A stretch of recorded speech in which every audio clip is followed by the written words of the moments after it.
بسم اللہ الرحمن الرحیم۔ السلام علیکم۔ شروع اللہ کے نام سے جو بڑا رحمان الرحیم ہے۔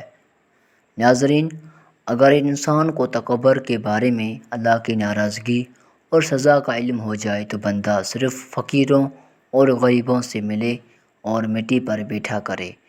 جو فضول خرچی پر فخر کرتا ہے وہ مفلس ہو کر ذلیل ہوتا ہے۔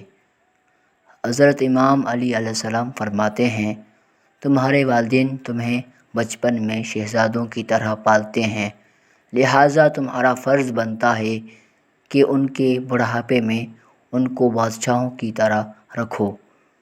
صرف پیسے کا ہونا رزق نہیں ہے، نیک اولاد، اچھا اخلاق اور مخلص دوست بھی رزق میں شامل ہیں۔ حضرت علی رضی اللہ تعالیٰ عنہ نے فرمایا، ہمیشہ اپنی چھوٹی چھوٹی غلطیوں سے بچنے کی کوشش کرو، کیونکہ انسان پہاڑوں سے نہیں پتھروں سے ٹھوکر کھاتا ہے۔ صبر دل ہلانے والی مصیبتوں کو آسان بنا دیتا ہے۔ جس زبان سے جھوٹ نکلنا بند ہو جائے اس زبان سے نکلی ہوئی ہر دعا قبول ہوتی ہے۔ حضرت علی رضی اللہ تعالیٰ عنہ نے فرمایا، ہمیشہ ایسے شخص کو چنا کرو جو آپ کو عزت دے، کیونکہ عزت محبت سے کہیں زیادہ خاص ہوتی ہے۔ اپنے اندر پرندے کی طرح عاجزی پیدا کرو جو آسمان کی بلندیوں کو چھو کر بھی اپنی گردن جھکا کر رکھتا ہے۔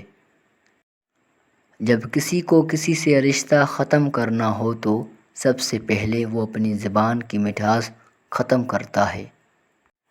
رشتوں کی خوبصورتی ایک دوسرے کی بات کو برداشت کرنے میں ہے۔ بے عیب انسان تلاش کرو گے تو اکیلے رہ جاؤ گے۔ جو انسان کسی کے احسان کا شکر گزار نہیں ہے وہ آئندہ ضرور اس سے محروم ہو جاتا ہے۔ جسے تقدیر پر یقین ہوتا ہے وہ اپنے اوپر نازل ہونے والی مصیبتوں سے نہیں گھبراتا۔ تیرا نفس تجھ سے وہی کام کروائے گا جس کے ساتھ تو نے اسے مانوس بنایا ہے۔ مجھے تعجب ہے اس شخص پہ جو اپنی برائیوں کو جانتا ہے لیکن جب اسے برا کہا جائے تو ناراض ہو جاتا ہے۔ دل کو قابو میں رکھنا اور اختیار ہونے کے باوجود ناجائز خواہشات پر عمل نہ کرنا، یہی اصل مردانگی ہے۔ دوستوں، اگر ویڈیو پسند آئے تو ویڈیو کو لائک، شیئر، کمنٹ کریں اور اس طرح کی مزید ویڈیوز کو دیکھنے کے لیے ہمارے چینل کو سبسکرائب کریں۔